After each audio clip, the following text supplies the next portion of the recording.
This is Michael Osterlink. Welcome to O Radio, where we explore individual and social transformation through collaborative action. I'm a psychotherapist with a transpersonal and somatic specialization. I'm also a transpartisan social entrepreneur and head instructor at SailFit's Unbeatable Mind Academy. Today's show is brought to you by Somatic Therapy Today, which offers a collection of articles and insights written to explore the relational realities in body-oriented psychotherapy. The editors cull cutting-edge theories and modalities in the somatic sciences to share with a worldwide audience, while also providing a forum for sharing news and advances in clinical practice, research, resources, and policy. So please check out Somatic Psychotherapy Today. I'm honored to have a conversation today with my guest, Serge Prengel. How you doing, Serge? Hi, Michael. Good to be with you. It's great to have you. A little bit about you. You're a graduate of Francis Sorbonne University and HEC Business School. You're certified in focusing in core energetics, in somatic experiencing, and you also draw from system-centered theory. You're also the author of Inspirational Fables, Bedtime Stories for Your Inner Child. Your approach is experiential and integrative, and you aim for deep insights that are action-oriented. Wow. You have a lot of great experiences, background, training that you bring to your work with your clients. So I'm really excited to have this conversation with you. One of the things that I kind of want to talk about, we can start with, and I love this because we kind of engaged in a conversation prior to this, via email at least, is your interest in how your work, how you see, the lens you see through your work on the polarization in politics. But I have to imagine it's not just politics. We have polarization in many of our interpersonal relationships. It's not just political, religious, ethnic, national. There's lots of things that divide us into our tribes or into our individual selves. You talked about the reactive mind, which is obviously core to part of the polarization issue that we're facing. So I'd love for you to kind of talk about, from your work and your experiences, how do you see the reactive mind and polarization, and what's the antidote? Yeah, thank you. Well, first, a sense that when I talk about things that are beyond what happens to an individual or to a couple or to a small group, I'm out of my league. And I can talk about things that happen to individuals and to couples because in addition to having an understanding of it and having a theory about it, I actually have years of experience in working with it and putting these theories in practice and seeing how seeing things through that perspective helps me help people change. When I talk about society, whether it's politics or economics or social issues, I certainly can have theories, but I don't have the practice of using these theories to make changes. And so I have some humility about, the value of what I'm saying there. So I'm not saying it in the sense of I know. I'm saying it in the sense of, well, it's something that's very, very intriguing in noticing some similarity between what I do and what I know I can have an action, and something which I also observe. I see the similarities, but I obviously don't know that I can have an action on. And the similarity is the reactive mind. That sense, so that something happens and the mind, when we're in a dangerous mode, in a mode of facing something that's dangerous, we respond to it by going back to a very primitive way of functioning. So the earlier layers of the brain, of the nervous system, are engaged.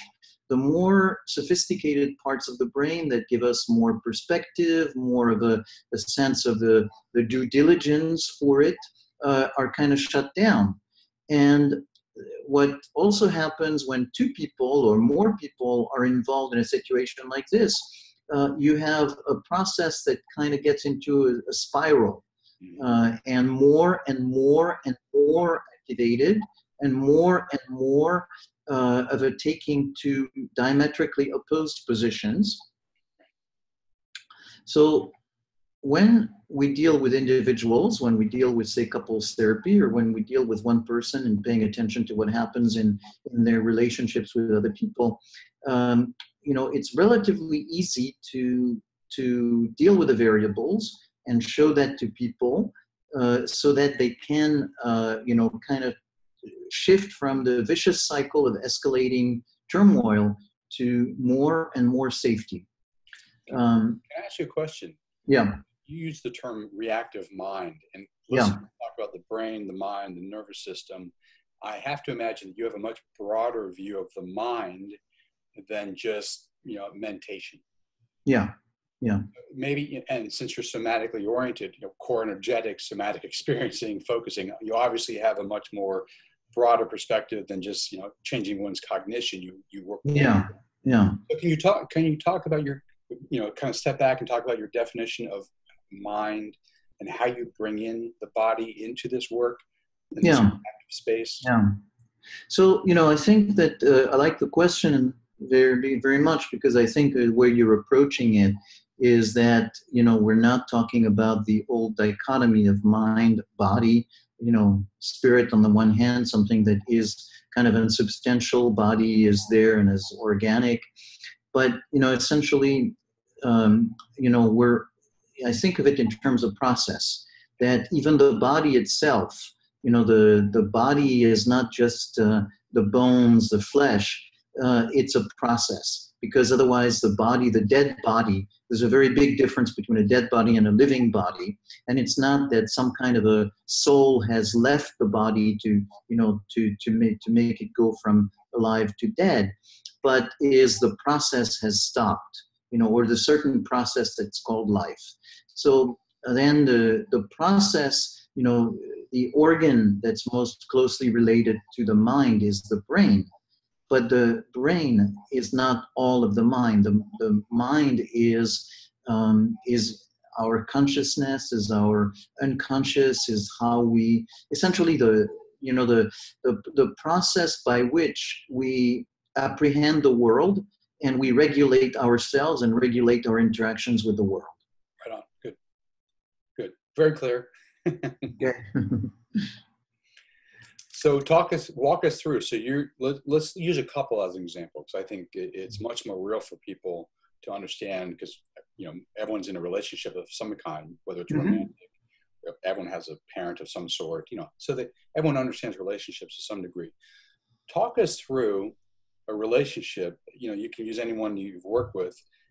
Give us an example of you working with someone through their two people through their reactive minds. And what is the goal on the other side of that? Yeah. Well, so, anybody, who's been interested in couples, I don't mean therapists, everybody basically who's ever paid attention to it has always, come into stories. And so part of the dynamics that you hear about is something like the dynamic that happens between, say, the pursuer and the fugitive. So it's a very common perspective. And so basically one person does something, which is that, they seem to always run after the other person, and the other person seems to respond by running away more. Okay. And such a dynamic is usually, when you put two people like this, it keeps getting exacerbated. Now, it might seem strange. You say, well, why is it happening that way? If you look at it from a functional point of view, what's happening is there is basically some insecurity on both parts. And, that is normal. You put two people together. It's not, there's all kinds of friction. There's all kinds of fears that we have about being close to each other. And one person has a little bit of a predisposition toward calming down that anxiety by trying, that the form that the anxiety takes is, the person who is with me is going to, kind of run away from me, or is going to not be totally present from me. So assuages the anxiety, but kind of trying to grab. Now, the other person has a little bit of a fear that, you know, if I'm in a relationship, what's going to happen is I'm going to lose myself. And so then when person A is anxious and tries to grab you, person B is, oh my God, you know, here I'm losing, you know, I need to protect myself, and I escape a little bit more. In the process of escaping, then person A is more activated, say, well, you know, I'm trying to prevent this person from leaving, and here, you know, he or she is leaving. And so the cycle broadens. And what's happening is what's operative in both cases is fear. And that's where reactivity comes from. Reactivity is the response to fear. Okay. So let me ask you with that example you just gave, because I love your movement. You're actually going, you're going after the other person. And I think it's important for the listening and viewing audience to understand that you're both metaphorical and figurative.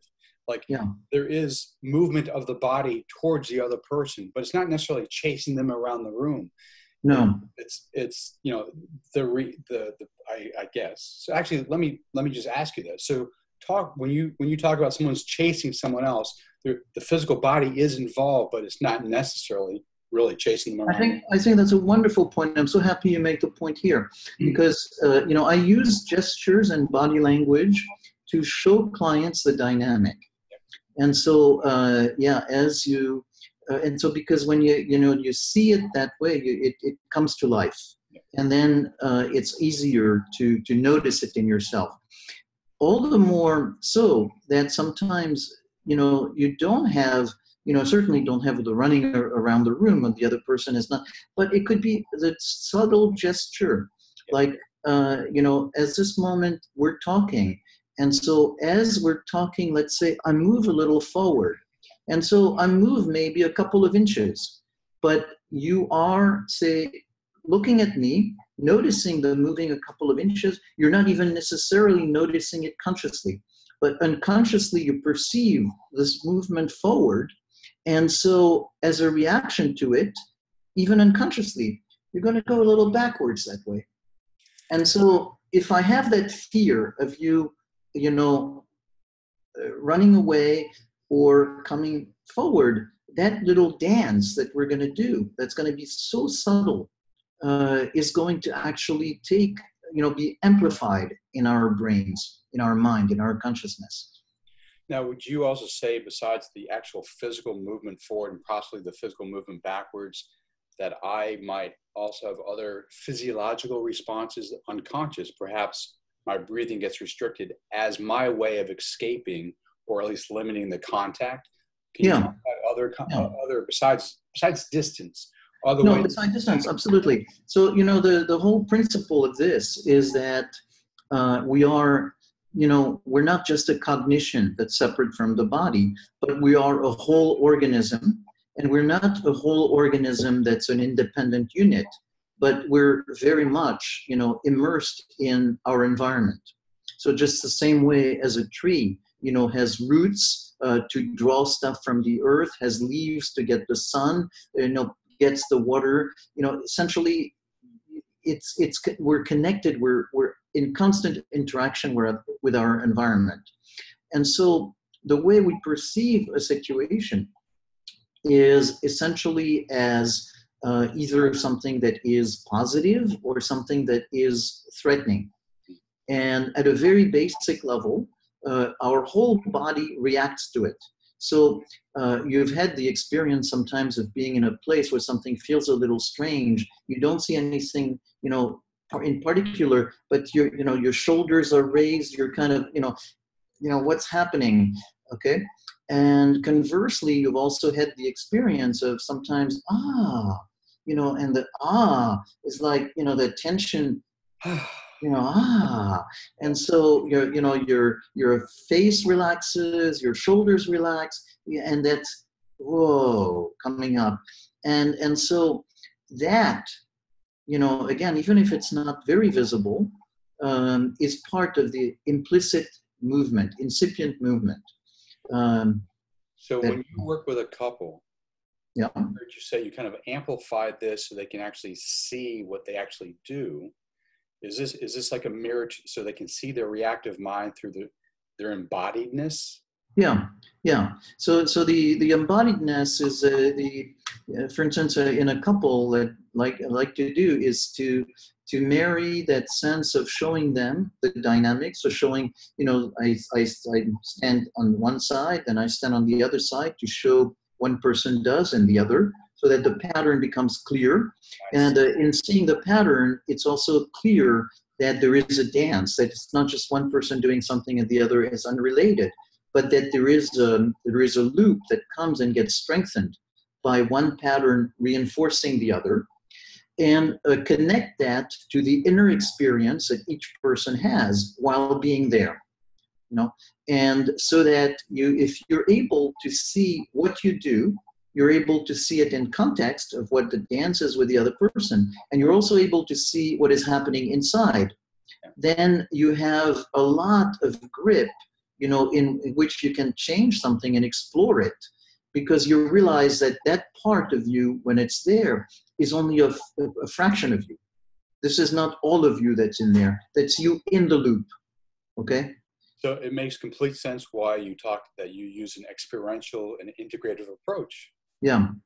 This is really clear and wonderful. Okay, keep talking about it. So you do the process with a couple. Continue.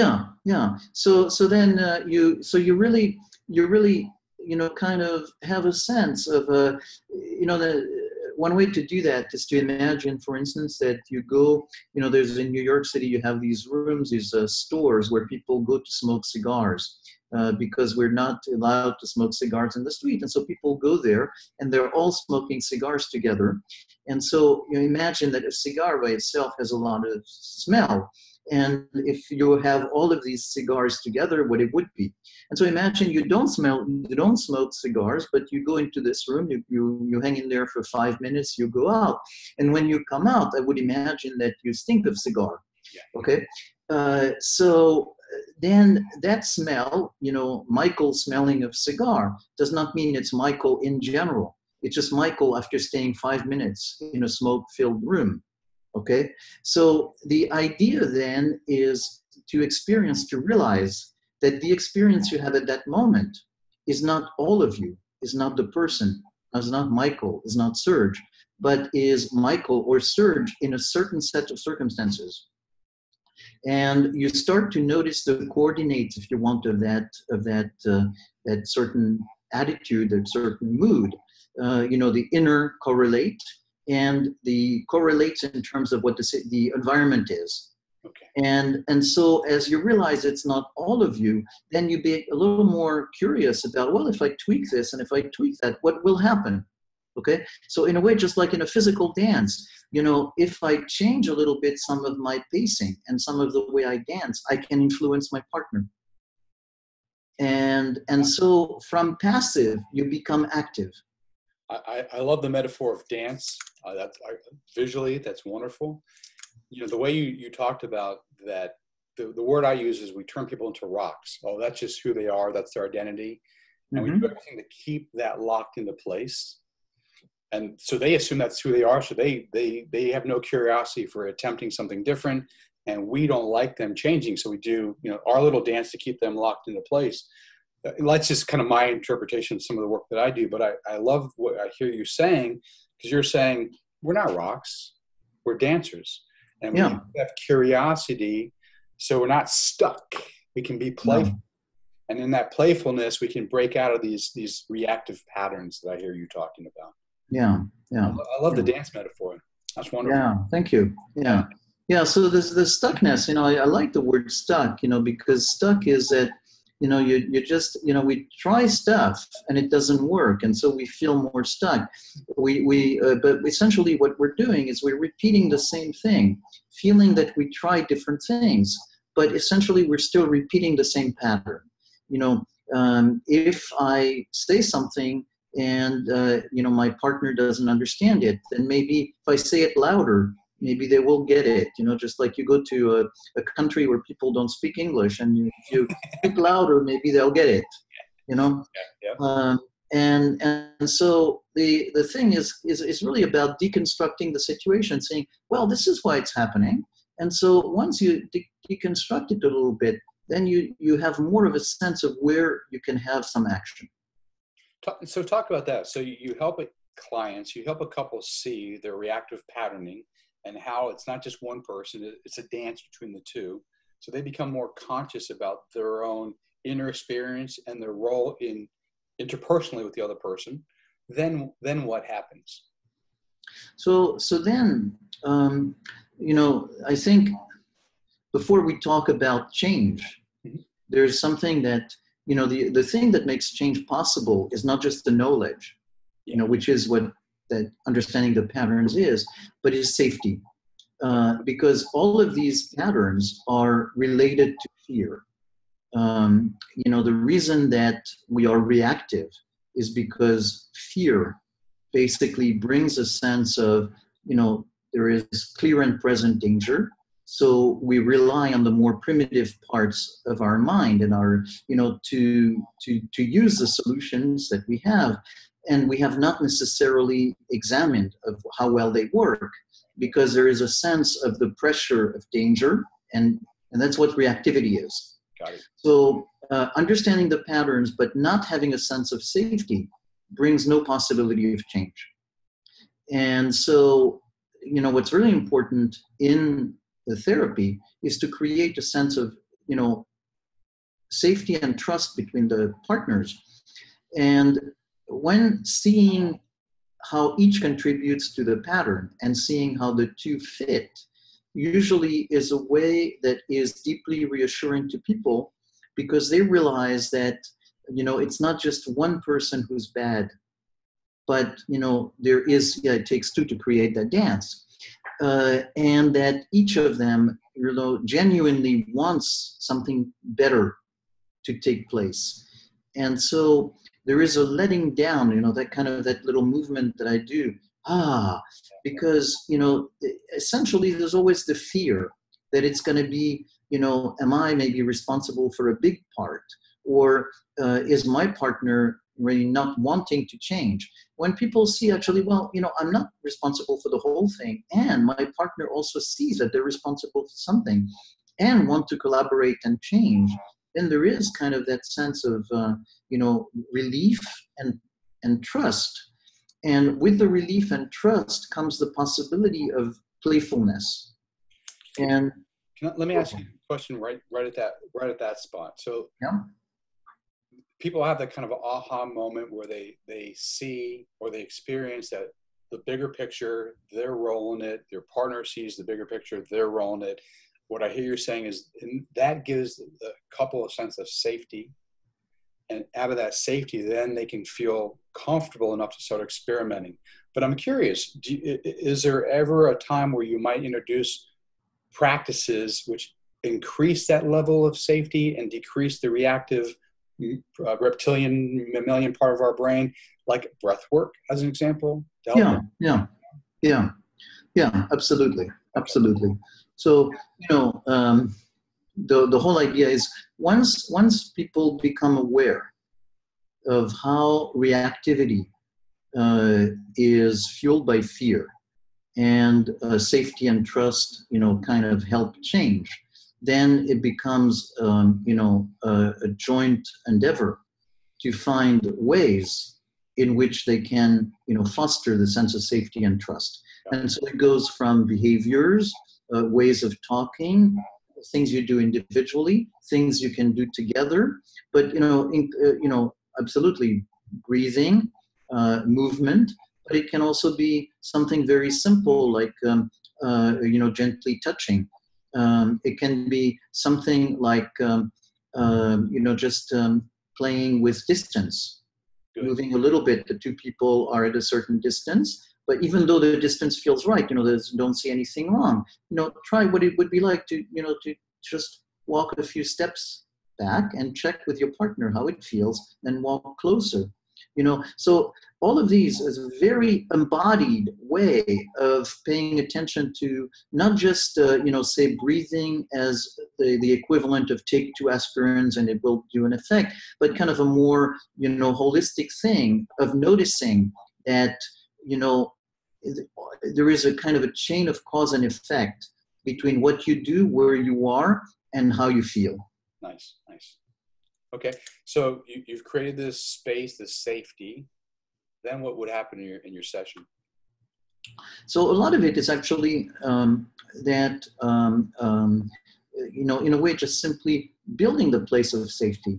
Okay. And coming back to it is in itself an achievement. Yes. So I like to, of course, we want to do some stuff, but in some way, being aware of how important safety is and knowing how to do it is a very, very important skill set, because once people are out of the therapy room, it's probably the most useful skill set to recognize when they're not safe and to find a way to build safety in the face of discomfort.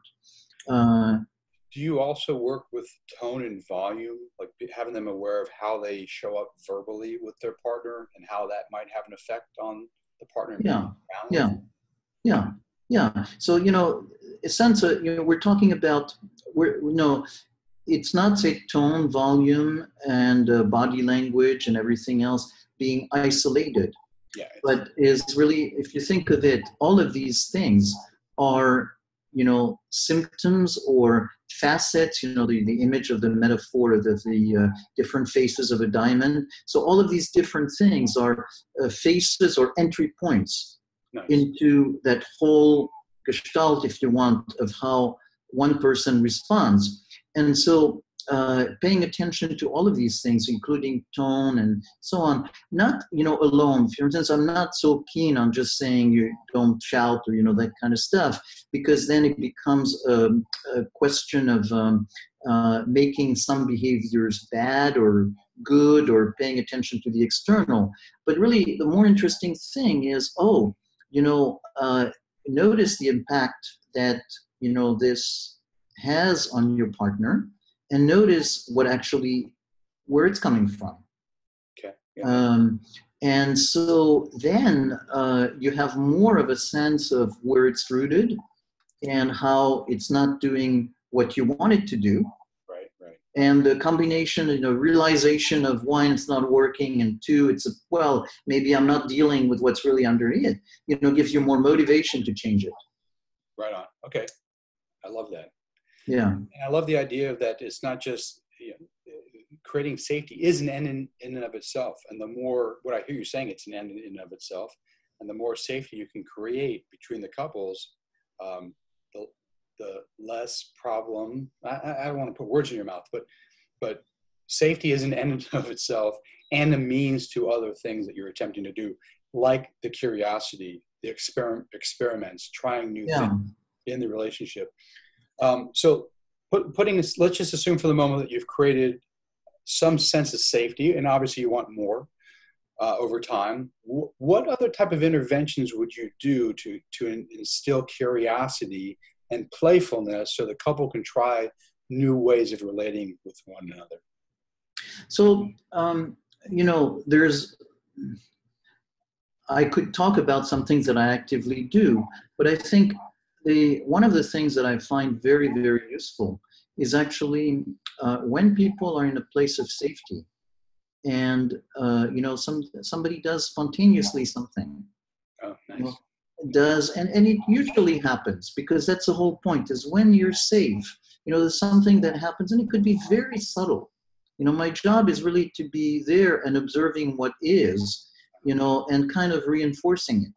So it's usually the norm that somebody does something very subtle that is a little different from, say, the reactivity pattern. And I point it out.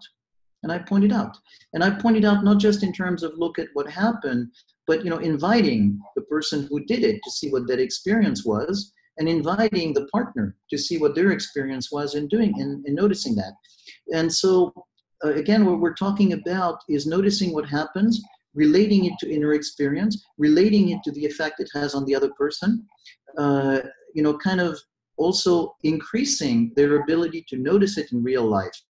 Because then, as I've pointed it out in therapy, we've paid attention to it. Then when it happens again in real life, they're more likely to notice it. And so to build from it It's very possible otherwise. You can talk about safety, you can talk about doing this and that, you can talk about exercises, but then people have expectations of what it is that are big. You know, it's like it comes with a big neon sign and a glaring trumpet announcing it, and so this is what that behavior is. And actually, it's a very subtle thing, sometimes that it's a root of it. So as people are able to notice it, to notice that they've done it spontaneously, it increases, you know, their motivation and their sense of ease into replicating it more. So listening to you talk, I have the connections to the sociocultural political thing. Yeah. And you just gave me the explanation of how some of the work that I've done in the past actually works. And just let me briefly tell you what it is, and I'd love you to comment on it. So we would bring leaders, we do retreats. We bring 25 or so leaders across the political spectrum together in a very private setting outside of DC, professionally facilitated. We get to know one another. So we create new bonds. So what I like to say is we humanize the political process, find common ground, and we create space for new ideas. And it just struck me listening to you talk. It's like, wow, just the environment that outside of DC, and it's usually a beautiful environment. It's usually in the mountains somewhere. Yeah. Really healthy food, beautiful, just a nice environment, which creates safety. And then because it's professionally facilitated and we get people to know each other, it creates a sense of safety. So like you're describing to me that dance that we did at this kind of larger political sociocultural level, which worked so many times. Yeah. And so I love, you used the word when you were starting to describe it to say, humanizing. And humanizing is the opposite of demonizing. And demonizing is when you reduce a person or a group to a very tiny something, an idea, an ideology, something that essentially feels dangerous and evil. Yeah. And so that's polarization. Right on. And what you're talking about is something where, first of all, the people have already accepted to be part of this. Nobody put a gun to their head. So there is a part of them that already is kind of willing to do it. You put them in a setting where, it's calming down.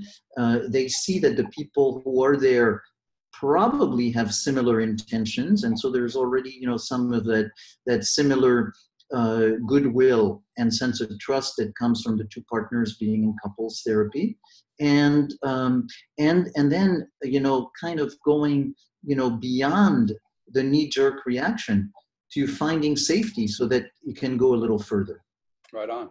Yeah. So you're humble, and I appreciate that, but your work is transpartisan. I mean, you might not work in this space at this time, but your work scales because we do. Yeah. I mean, we don't necessarily do a lot of the somatic practices when we do these retreats, which is a shame because I think that would deepen the process a lot more. But just your framework is pretty much what we've used. I didn't know you, but so your work scales. Yeah. I hope so. I mean, I have done work with communities, with people at work, and groups, gatherings, but never work with something of people who come from different, say, political horizons or ideologies, getting there. Yeah. Well, I like to say, because when I'm asked, well, the work I do in the policy space, I said it's family therapy. It's just a bigger family. Well, Americans, if we're talking about doing work inside of America.